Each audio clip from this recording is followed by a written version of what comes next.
Analyse कर सकते हैं रचना।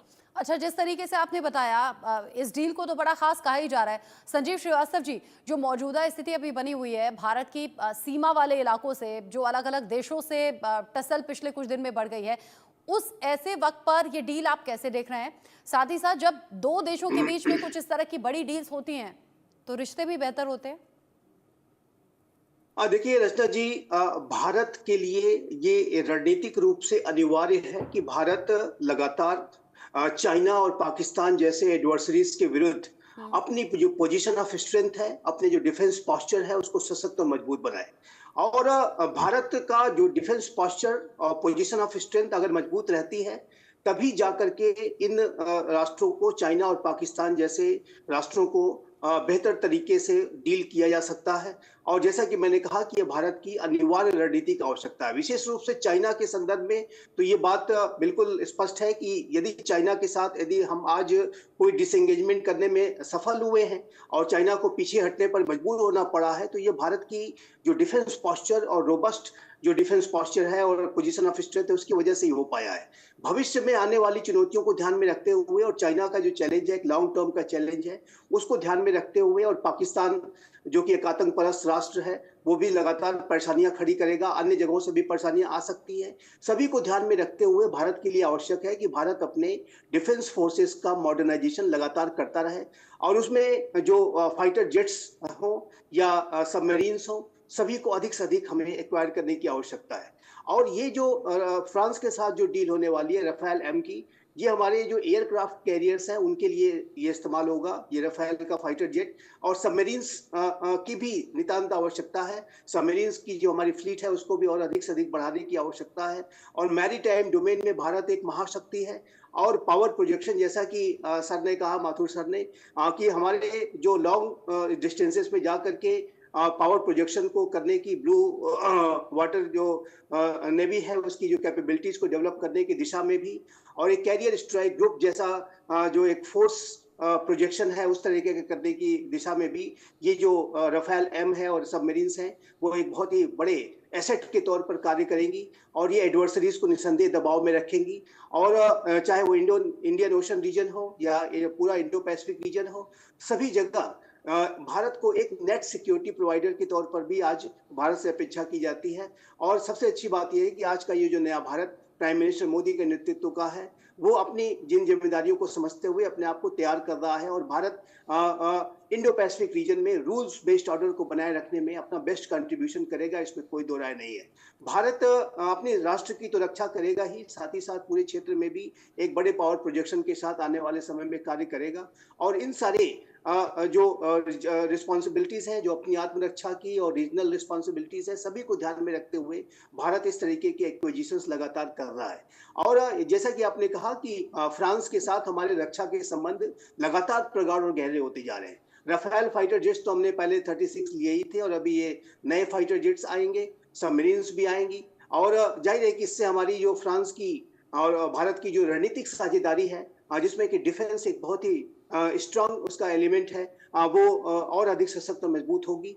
दोनों ही राष्ट्र वर्तमान समय में 25वीं सालगिरह अपनी स्ट्रेटेजिक पार्टनरशिप की मना रहे हैं। डिप्लोमेटिक रिलेशनशिप तो हमारे बहुत पुराने हैं, लेकिन स्ट्रेटेजिक पार्टनरशिप के भी 25 वर्ष हो चुके हैं।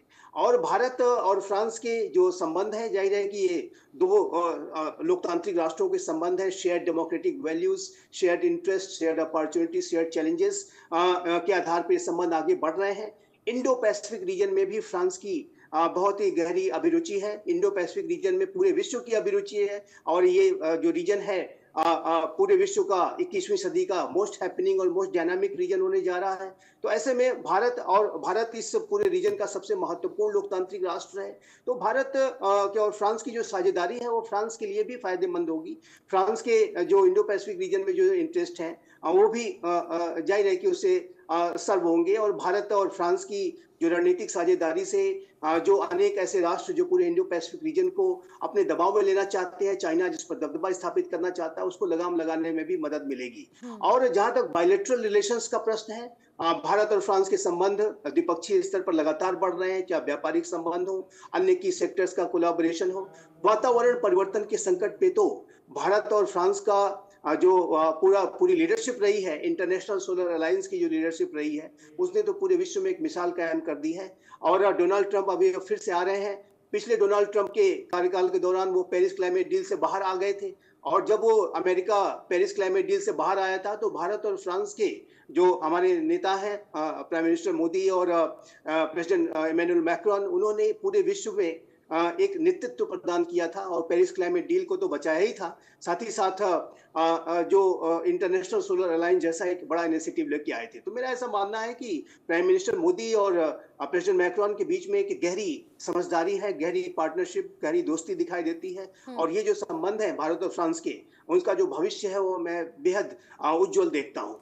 अब अगर भारत और फ्रांस के रिश्तों का भविष्य उज्जवल है, तो इससे नींद किसकी उड़ेगी मेजर माथुर, और किसे मिर्ची लगेगी? क्या चीन पाकिस्तान का जिक्र यहाँ पर करना चाहिए, और क्या बांग्लादेश को भी इसमें इंक्लूड करें? बांग्लादेश जो कि इन दिनों आंखें तरे रहा है भारत की तरफ।